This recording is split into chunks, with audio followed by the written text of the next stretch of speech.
میرا خیال سے یہ جاننے کے لیے کہ ہم کچھ کیوں نہیں کر سکے، پہلے یہ تسلیم کرنا ضروری ہے کہ ہم غلط کہاں پر ہیں۔ ہم کشمیر کو لے کر اور بھارت کو لے کر خود ایک سیکیورٹی سٹیٹ بن گئے، 73 سال گزر گئے، ہم نے لڑائیاں جھگڑے جنگیں سب کی، نیوکلیر پاور بن گئے، اس کے بعد ہم ایک رسپانسبل سٹیٹ بنے، پھر ہم مذاکرات بات چیت اور بیٹھ کر گفتگو کے ذریعے حل نکالا جائے۔ جو اوپر بات ہوئی کہ ہم متفق ہیں، متفق ہم نہیں ہیں اس حساب سے کہ ترجیحاً کشمیر ہماری پرائرٹی لسٹ میں اوپر نہیں ہے۔ جب تک یہ نہ تسلیم کر لیا جائے، جیسے بھی کہا گیا کہ کشمیر ہماری شاہراہ ہے اور اس کے بغیر ہم آگے نہیں بڑھ سکتے، ہم آگے بڑھ چکے ہیں کہنے کی حد تک ٹھیک ہے، یہاں نعرے ضرور لگا دیے جاتے ہیں، باتیں ضرور کی جاتی ہیں، لیکن کشمیر ترجیح نہیں ہے۔ کشمیر کمیٹیوں کے ساتھ جو مذاق ہوتا رہا، آپ عہدے جتنے مرضی بانٹ لیں، ایک نیریٹو ہوتا ہے۔ اس ملک میں 4 نسلیں آگے آپ جا چکے، پاکستان بننے سے لے کر آج تک۔ کیا آج کا نوجوان اس جگہ پر ویسے جڑا ہوا ہے؟ نعرہ لگانا اور بات ہے، زمینی حقیقت پر جا کر سمجھنا، اس رشتے کو محسوس کرنا، جاننا اور اس کے لیے تیار ہونا، یہ بڑی مختلف بات ہے۔ آج آپ معاشرے میں باہر جائیں، یہاں اور کئی طرح کی چیزیں، یہ جو ابھی جس طرح امیر نے دن گنوائے، ہم یہ سب دن بیٹھ کے بنا لیتے ہیں، تقریریں کر لی جاتی ہیں، سیمینارز ہو جاتے ہیں، کیا وہ ڈے ٹو ڈے ہمارے افیئرز کا حصہ ہے؟ وہ ہمارے افیئرز کا حصہ نہیں ہے۔ ہمیں دنیا کو یہ باور کیوں نہیں کرایا گیا 73 سالوں میں کہ کشمیر ہمارے لیے کیا ہے؟ بھارت OIC کے اندر جا کر بیٹھ چکا ہے۔ بھارت کی کیا امپورٹنس ہے مڈل ایسٹ میں؟ بھارت کے سعودی عربیہ کے ساتھ کیا تعلقات ہیں؟ ہم کون ہیں؟ ہم کہاں ہیں کشمیر کو لے کے؟ مدعی مقدمہ تو ہم تھے، ہم کیوں ناکام ہوئے؟ ہمارے پاس سب سے بڑی جو چیز تھی وہ یہی تھی کہ ہم اپنے سفارتی ذرائع کے ذریعے، آپ دیکھیں نا کہ ہم نے جنگیں بھی لڑ لی، ہم نے بات چیت بھی کر لی، ہمارا ہمسایہ بھارت ہے، ہم کسی نتیجے پر نہیں پہنچ سکے۔ ہمیں اس کورس کریکشن کی ضرورت ہے کہ آج ہم جہاں کھڑے ہیں یہاں سے آگے وہ کون سا راستہ ہے جو کشمیر کے لیے راستے کھول سکتا ہے، وہاں کے لوگوں کے لیے آسانیاں لا سکتا ہے۔ وہاں تو جیل ہے، لوگوں کی زندگیاں مزید تنگ ہو چکی، ہمارے ہاں کیا کوئی فرق پڑ رہا ہے؟ آپ کے خیال میں کیا دن سیلیبریٹ کرنے سے دنیا سنے گی؟ ہماری دنیا کے نزدیک حیثیت کیا ہے؟ یہ سب سے بڑا سوال ہے۔ یہاں سے کتنی سین وائسز دنیا تک جاتی ہیں؟ پاکستان سے کیا پیغام دنیا میں جاتا ہے جو ہم کشمیر کے لیے آواز لے کے جائیں اور کوئی سنے گا؟ ہم ناکام ہوئے ہیں اپنے فورن سائڈ پر مکمل طور پر۔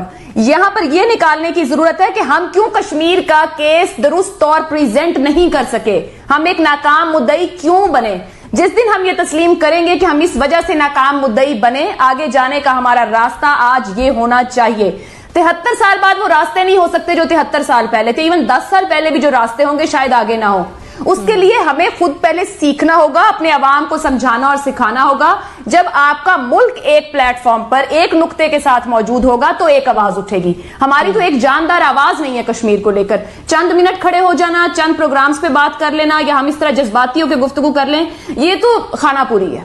کیا وجوہات ہیں کہ جس کی بنا پر 72 سال ہونے کے باوجود آج بھی عالمی برادری اپنی چپ توڑنے کا نام نہیں لے رہی ہے؟ اور اگر ہم بات کریں 5 اگست 2019 کے حوالے سے تو اس وقت سے لے کر آج تک تقریباً سے زیادہ یہ روز ہو چکے ہیں اور جو بنیادی طور پر حقوق ہیں کشمیریوں کے وہ مسلسل پامال ہوتے دکھائی دے رہے ہیں۔ لیکن آج کا احتجاج کیا کوئی رنگ لائے گا؟ کیا ہم کہہ سکتے ہیں کہ کشمیری حق خود ارادت منا تو رہے ہیں لیکن عالمی برادری کبھی کشمیریوں کی آواز سن پائے گی؟ ناصر چقیر صاحب آپ سے آغاز کروں گی، سب سے پہلے یہ بتائے گا 72 سال تو ہو گئے جدوجہد کو، لیکن کیا ہم آگے امید کر سکتے ہیں کہ عالمی برادری یہ خاموش کا روزہ توڑ دے گی؟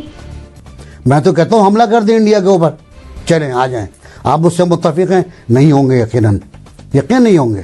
تو پھر راستہ کیا ہے؟ راستہ یہ ہے کہ آپ اپنی سفارتی جنگ بہت بڑے پیمانے پہ لڑیں، اتنا بڑے پیمانے پہ لڑیں کہ کم از کم کشمیر کے لیے اقوام متحدہ کا ایک سفیر خصوصی متعین ہو جائے، تعینات ہو جائے، وہ بات چیت شروع کرے۔ کم سے کم United Nations military observer group Srinagar میں تعینات ہو جائے LOC کے اوپر، اتنا تو کر لے کم سے کم، ورنہ تو پھر وہی رہے گا کہ اگلا سال بھی ایسی منائیں گے، ہم وعدے کرتے رہیں گے۔ صحیح۔ جنرل صاحب، ناصر چقیر صاحب نے فرمایا کہ اخلاقی جنگ، سفارتی جنگ، عالمی امداد یہ سب کچھ ہوتا رہا لیکن اس سے کچھ بڑھ کر کرنے کی ضرورت ہے۔ ایسا کیا کیا جائے کہ عالمی برادری بھی کشمیریوں کی آواز سن سکے اور ان کے حقوق انہیں دلوا سکے؟ بسم اللہ الرحمن الرحیم۔ دیکھیے، پہلے تو آج کا دن جو ہم مناتے ہیں وہ بنیادی طور پہ دنیا کو یہی بتانا چاہتے ہیں کہ ہم بھولے نہیں، نہ کشمیری بھولے، نہ پاکستان بھولا، کہ یہ ایک